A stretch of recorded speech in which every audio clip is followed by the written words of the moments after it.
정부가 올해부터 보통교부세 산정 기준에 생활인구를 반영할 계획입니다. 부안군이 관광 코스 개발 등 생활인구 유입 정책을 확대하고 있습니다. 전북 지역 농민단체들이 쌀 재배 면적 감축에 대해 강력한 반대 입장을 밝혔습니다. 벼 재배 면적 조정제 철회와 쌀 수입 중단 등을 촉구했습니다. 전북 지역 지역사랑 상품권의 구매 한도와 할인율이 확대됩니다. 월 구매 한도가 확대되고 할인율도 최대 20%까지 상향 조정됐습니다. 제1건설의 부도로 협력업체 피해가 발생한 것으로 파악됐습니다. 골조업체와 건설협력업체, 용역업체 등의 피해가 큰 것으로 알려졌습니다.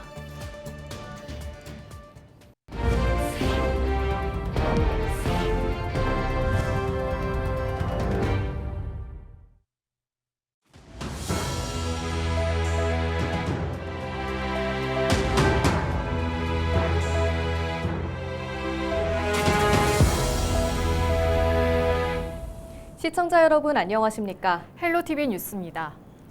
직장이나 교육 문제로 주민등록상 주소지와 실제 살며 생활하는 곳이 다른 분들 계시죠? 이런 분들과 더불어서 관광지에서 먹고 자며 돈을 쓰는 사람들까지 포함해 생활인구라고 하는데요. 정부가 올해부터 보통교부세 산정 기준에 생활인구를 반영할 계획인데요. 부안군이 생활인구 유입에 사활을 걸었습니다. 이나라 기자입니다. 매서운 칼바람이 부는 날씨에 해변에는 거니는 사람이 드뭅니다. 날씨와 상관없이 즐길 수 있는 전시관인 갯벌 생태관은 리모델링을 이유로 문을 닫았습니다. 부안 지역 한 숙박업소 관계자는 최근 관광객이 대폭 줄었다고 말합니다. 전년도나 전전년도에 비해 갖고 손님이 너무 없어요. 요즘에는 전혀 차를 볼 수가 없어요. 그래서 예전 코로나 때가 오히려 잘 된 것 같아요. 이처럼 지역 경제가 어렵자 부안군은 올해 생활인구를 월 평균 40만 명 유입시켜 지역 경제에 활기를 불어넣겠다는 계획을 세웠습니다. 부안군은 인구 4만 8천여 명의 8배가 넘는 사람들을 매달 끌어모으겠다는 겁니다. 부안군을 방문한 생활인구의 카드 사용액이 전체 카드 사용액의 43.2%를 차지하며 지역 경제에 큰 기여를 하고 있습니다. 부안군은 이를 위해 48개의 생활인구 유입 사업을 발굴하고 소비 여력이 큰 중장년층 대상 사업을 확대해 재방문을 유도하겠습니다.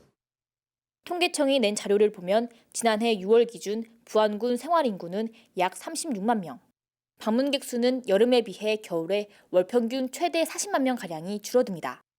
자연환경 중심 관광 비중이 높아 계절 요인과 날씨가 큰 변수로 작용하는 겁니다.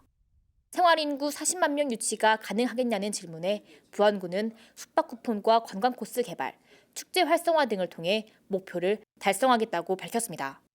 관광지에 관광지를 이제 잘 연결해서 1박 2일 코스, 2박 3일 코스 또는 단일 코스 이렇게 다양하게 만들어내면은 이것도 충분히 할 수 있다 저는 생각하고요. 일단 목표는 크게 잡아놓고 열심히 노력하려고 합니다.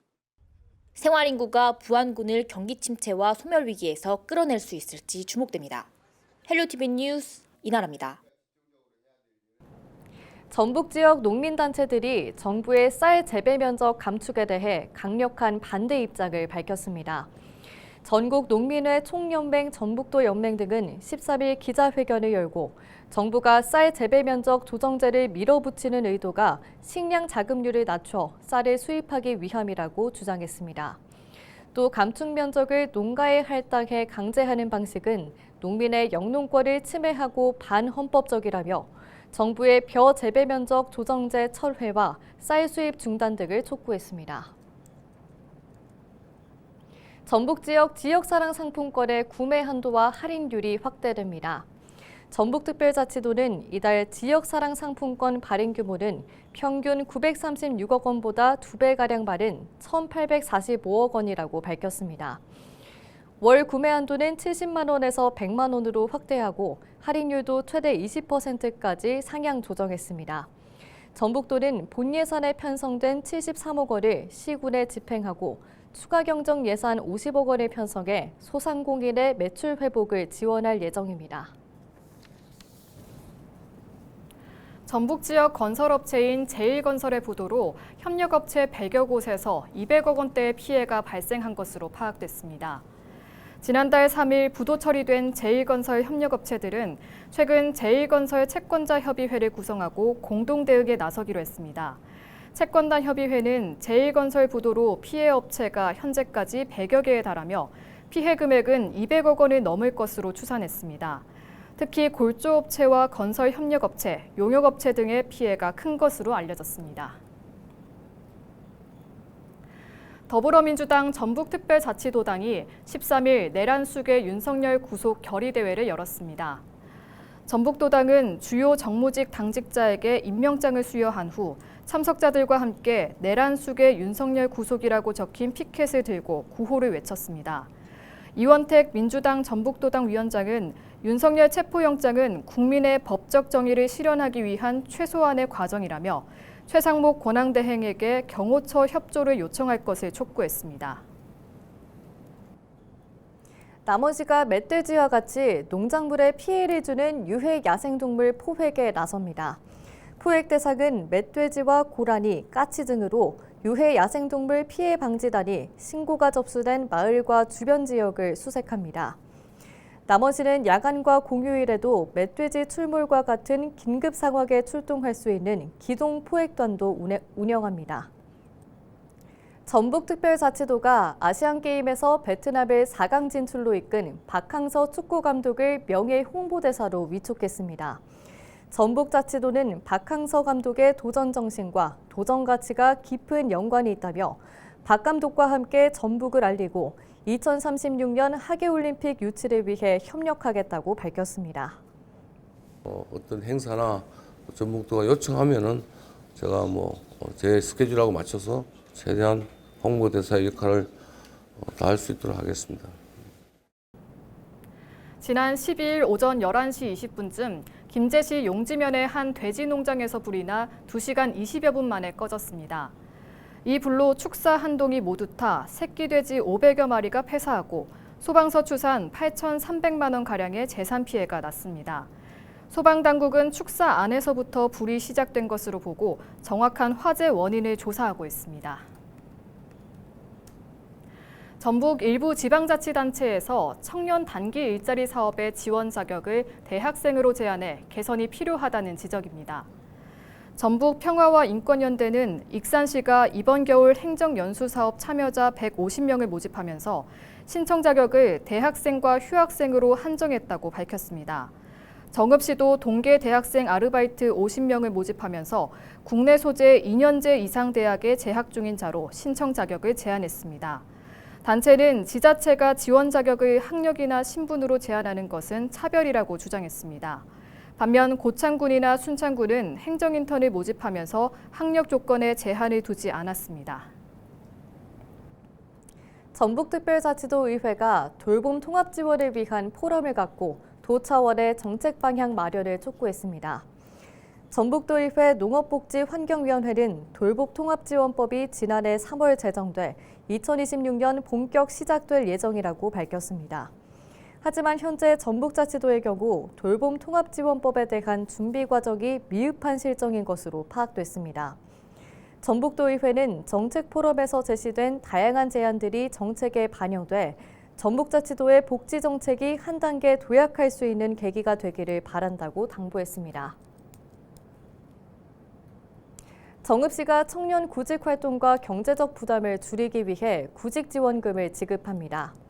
지급 대상은 올해 고등학교를 졸업한 관내외 졸업생과 검정고시 합격자로 본인이나 부모가 정읍에 1년 이상 주소를 둔 구직 취업생입니다. 신청 기한은 12월 12일까지로 주소지 읍면동 주민센터로 신청하면 됩니다.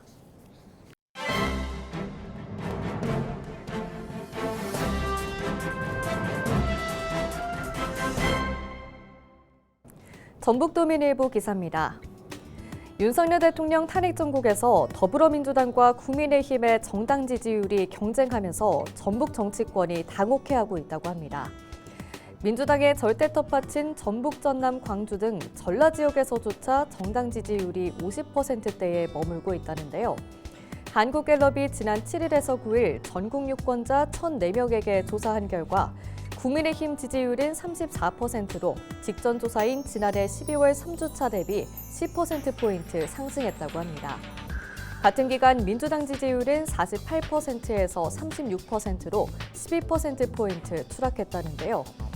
12월 3주차에 24%까지 벌어졌던 양당 지지율 격차가 이번 주 2%포인트로 좁혀져 계엄 사태 이전을 회복했다고 합니다.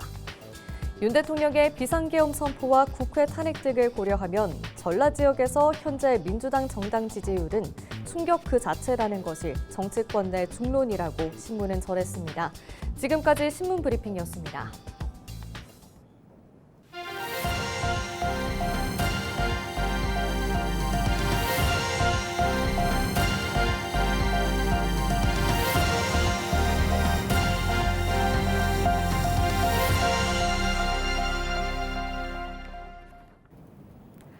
고창군이 지역 농산품 홍보를 강화하기 위해 라이브 스튜디오를 운영합니다. 고창군은 3억 6천만 원을 들여 농산물 유통센터 1층에 라이브 스튜디오를 구축했습니다. 스튜디오에서는 콘텐츠 제작과 제품 촬영, 실시간 방송 판매 등을 할 수 있고 사용을 원하는 국민은 고창군 통합 예약 시스템에 신청하면 됩니다. 고창의 맛과 멋을 담은 다양한 콘텐츠들이 라이브 스튜디오를 통해 더욱 많은 소비자들에게 사랑받을 수 있도록 노력하겠습니다. 곤충 같은 절지동물을 주제로 한 특별전이 남원 백두대간 생태교육장에서 2월 23일까지 진행됩니다. 세계 절지동물 특별기획전에서는 형광전갈과 털이 있는 거미인 타란툴라, 희귀 곤충 표본 등 50여 종 1000여 마리의 절지동물을 볼 수 있습니다. 올겨울 저희 남원 백두대간 생태교육장에 오시면은 세계의 다양한 절지동물들을 직접 보고 만지고 느낄 수 있습니다. 많이들 방문해 주시기 바랍니다. 전북특별자치도가 590억 원을 투입해 노후 산업단지 시설 확충에 나섭니다. 전북도는 올해 도내 국가산단 7곳과 일반 산단 60곳 시설 개선을 위해 국비와 도비, 시군비 593억 4천여만 원을 투입할 계획이라고 밝혔습니다. 이번 예산은 산단 입주 업종의 고부가 가치화와 기반시설 확충, 근로자 생활 문화 환경 개선 등에 사용될 예정입니다. 남원 광치농공단지와 김제 순동 일반 산단은 차량 중심의 도로 특화 디자인이 적용됩니다. 순창군이 올해 소상공인 지원 사업 신청자를 다음 달 21일까지 모집합니다. 지원 대상은 순창군에 2년 넘게 살면서 상시 근로자가 5인 미만 사업체를 운영하는 소상공인입니다. 사업에 선정된 소상공인은 시설 증개축과 주요 장비 교체 비용 등을 최대 3천만 원까지 지원받을 수 있습니다. 김제시가 공무원과 시민이 함께하는 시책 연구 모임 참여자를 모집합니다. 오는 3월부터 9월까지 진행되는 시책 연구 모임은 시민이 발굴한 연구 과제를 공무원이 함께 수행해 결과를 도출하게 됩니다. 지원 자격은 시정에 관심 있는 20살 이상 김제 시민과 전북 도내 대학생으로 참여 희망자는 오는 24일까지 김제시 누리집에서 신청서를 내려받아 이메일이나 팩스로 접수하면 됩니다. 김제시는 우수 연구 과제로 선정된 팀에 각각 50만 원에서 300만 원까지 포상금을 지급합니다. 전북대학교 고창 캠퍼스 농생명과학과가 신입생 20명을 모집합니다. 농생명과학과는 산업체와 대학이 협약해 운영하는 계약학과로 고창군이 등록금 절반을 지원합니다. 또 산업체 재직자로 한정된 지원 자격을 올해부터는 영농조합법인 조합원이나 종사자로 확대했습니다. 원서 접수는 다음 달 5일까지고 서류는 전북대 고창 캠퍼스 농생명과학과로 직접 제출하거나 등기 우편으로 보내면 됩니다. 김제시 체육회가 올해 스키 캠프 교실 참가자를 선착순으로 모집합니다. 오는 20일부터 4일 동안 무주군 덕유산 리조트에서 진행되는 스키 캠프 교실 모집 대상은 김제에 주소를 둔 초등학교 4학년에서 6학년 30명입니다. 이상으로 뉴스를 마칩니다. 시청해주신 여러분 고맙습니다.